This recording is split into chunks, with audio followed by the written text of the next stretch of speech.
നല്ലൊരു daily wear ആയിട്ടും office wear ആയിട്ടും കോളേജ് വെയർ ആയിട്ടൊക്കെ യൂസ് ചെയ്യാൻ പറ്റുന്ന കോട്ടണിൽ വന്നിരിക്കുന്ന ടോപ്പ് ആൻഡ് ബോട്ടത്തിൻ്റെ സെറ്റാണ് ഈ വീഡിയോയിൽ. മീഡിയം, ലാർജ്, എക്സൽ, 2XL വരെയാണ് സൈസസ് അവൈലബിൾ ആയിരിക്കുന്നത്. ഫസ്റ്റ് കളർ വന്നിരിക്കുന്നത് നല്ലൊരു ഡീപ് ബ്ലൂ ഷെയ്ഡാട്ടോ. ഇതിൽ നല്ല ഭംഗിയുള്ള 4 ഷെയ്ഡ്സാണ് വന്നിരിക്കുന്നത്. മാൻഡ്രിൻ കളർ കൊടുത്തിട്ടുണ്ട്. ഇവിടെ ഇങ്ങനെ ജസ്റ്റ് ഒന്ന് ഓപ്പൺ ആവുന്നുണ്ട്. യോക്കിലേക്ക് ചെക്സിൻ്റെ ഒരു പ്രിൻ്റാണ് ഫാബ്രിക് കൊടുത്തിരിക്കുന്നത്.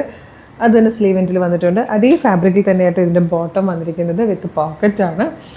മീഡിയം, ലാർജ്, എക്സൽ, 2XL വരെയാണ് സൈസസ് വന്നിരിക്കുന്നത്. നെക്സ്റ്റ് കളർ നല്ലൊരു പീച്ച് റെഡ് ഷെയ്ഡായിട്ടോ, അതായത് പീച്ച് ബ്ലെൻഡായിട്ട് വന്നിരിക്കുന്ന റെഡ് കളറാണ്. അപ്പോൾ നല്ല ഭംഗിയാണ് കാണാൻ. ഇതിൽ വന്നിരിക്കുന്ന ഫോർത്ത് ആൻഡ് ലാസ്റ്റ് കളർ നല്ല ഭംഗിയുള്ളൊരു മസ്റ്റാർഡ് യെല്ലോ ഷെയ്ഡാണ്. മീഡിയം, ലാർജ്, എക്സൽ, 2XL വരെയായിട്ടോ സൈസസ് അവൈലബിൾ ആയിരിക്കും. നമുക്ക് ഓഫീസിൽ പോകുന്നവർക്കും ജോലിക്ക് പോകുന്നവർക്കും അതല്ലാതെ ഡെയിലി പുറത്തോട്ടൊക്കെ പോകുന്നവർക്ക് കോളേജിൽ പോകുന്നവർക്കൊക്കെ ഭയങ്കര യൂസ്ഫുൾ ആയിരിക്കും കോട്ടണിൽ വന്നിരിക്കുന്ന ഈ ഒരു 2 പീസ് സെറ്റ്. അപ്പോൾ ഇഷ്ടമാകുകയാണെങ്കിൽ നിങ്ങൾക്ക് നമ്മുടെ വെബ്സൈറ്റ് ത്രൂ നമ്മുടെ വാട്സ്ആപ്പ് നമ്പർ ത്രൂ ഓർഡർ ചെയ്യാവുന്നതാണ്.